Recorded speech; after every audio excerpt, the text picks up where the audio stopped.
కృష్ణా జిల్లాలోని అవనిగడ్డ, నాగాయలంక, కోడూరు, మోపిదేవి మండలాల్లో ఉప్పు సాంద్రత ఎక్కువగా ఉన్న నేలల్లో దివిసీమ రైతులు కొన్నేళ్లుగా రొయ్యల సాగుతో జీవనం సాగిస్తున్నారు. కృష్ణానదికి ఆనుకొని ఇరువైపులా ఉన్న భూముల్లో సుమారు 20,000 ఎకరాల్లో ఎక్కువగా రొయ్యలు, పీతలు, చేపలు సాగు చేస్తున్నారు. బయటి జిల్లాల నుండి వందల సంఖ్యలో పెద్ద రైతులు దివిసీమకొచ్చి చెరువులు లీజుకు తీసుకొని వీటి పెంపకం కొనసాగిస్తున్నారు. అయితే రాను రాను టైగర్, వెన్నామి రొయ్యలు అనేక వ్యాధుల బారిన పడి నష్టాలు రావడంతో వందలాది ఎకరాల్లో రొయ్యల చెరువులు మూతపడ్డాయి. అయితే సాగు చేసే రైతులకు సైతం విద్యుత్ రాయితీలు అందడం లేదంటూ రైతులు వాపోతున్నారు. నేను ఒక 2 ఎకరాలు ఆక్వా సాగు చేస్తున్నానండి, రొయ్యల సాగు చేస్తున్నాను. 1990కి ముందు నుంచి కూడా మా పెదకళ్ళపల్లి గ్రామంలో రొయ్యల సాగు చేస్తున్నారు. కానీ మా ఊరు ఆక్వా జోన్లో లేదని చెప్పేసి మాకు విద్యుత్ సబ్సిడీ అయితే ఇవ్వట్లేదు. దివిసీమలో కొన్ని ప్రాంతాలలో సబ్సిడీ వస్తుంది, వాటిని ఆక్వా జోన్లో పెట్టారు, వాళ్ళకి సబ్సిడీ వస్తుంది. అలాగే పక్కన గుంటూరు జిల్లా, పశ్చిమ గోదావరి వాళ్ళకు కూడా సబ్సిడీలు వస్తున్నాయి. వాళ్ళకి రూపాయిన్నరకే సబ్సిడీ వస్తుంది. కానీ మేము ₹3.85 చొప్పున మేము కరెంటు బిల్లు కట్టిస్తున్నాం.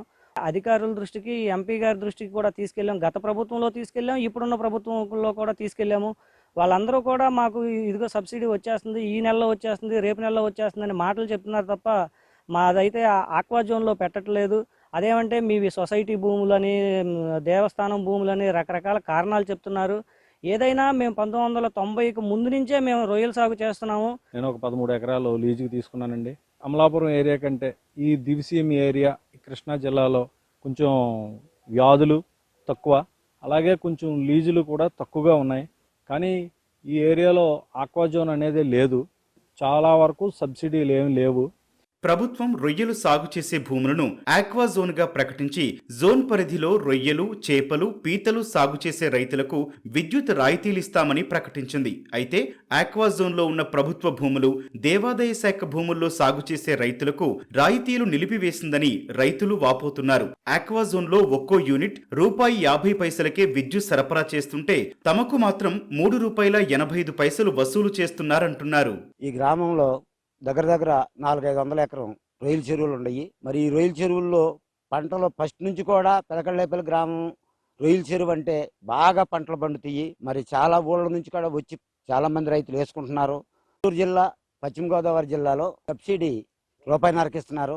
మా కృష్ణా జిల్లాలో మా దివిసీమలో ₹3.80 ఇస్తున్నారు. అయ్యే రొయ్యలు, అయ్యే చెరువులు, మాకు అయ్యే రొయ్యలు, అయ్యే చెరువులు మేము పండిస్తానికి కూడా చాలా ఇబ్బంది పడుతున్నాము.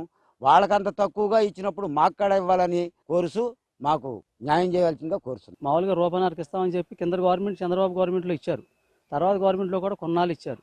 మళ్ళీ మొన్న వైఎస్ఆర్ గవర్నమెంట్లో కొంతమందికి ఇచ్చి కొంతమందికి ఇవ్వాల. ఇప్పుడు మొన్న ఈ గవర్నమెంట్లో వచ్చి అందరికీ ఇస్తామని చెప్పారు. కింద మట్టికి దాని గురించి ఆలోచించి దానికి ఏమిటి ఒక డిసిషన్ తీసుకున్న సమస్య లేదు. కాబట్టి మాకు కూడా ఈ కరెంట్ సబ్సిడీని అందరూ కూర్చి అందరికీ కూడా ఇవ్వాల్సిందిగా కోరుతున్నాం. ఆక్వా జోన్ అంటున్నారు, ఆక్వా జోన్ లేని అంటున్నారు. చెరువులు అందరూ పండిస్తున్నాం, అందరూ వేసుకుంటున్నాం. అందరు రైలు జోన్లో ఉన్నాయి, జోన్లో లేని కూడా కొన్ని అందరూ ఒకటి. అన్ని మేతలు కొనాలి, అన్ని పిల్లలు ఇవ్వాలి.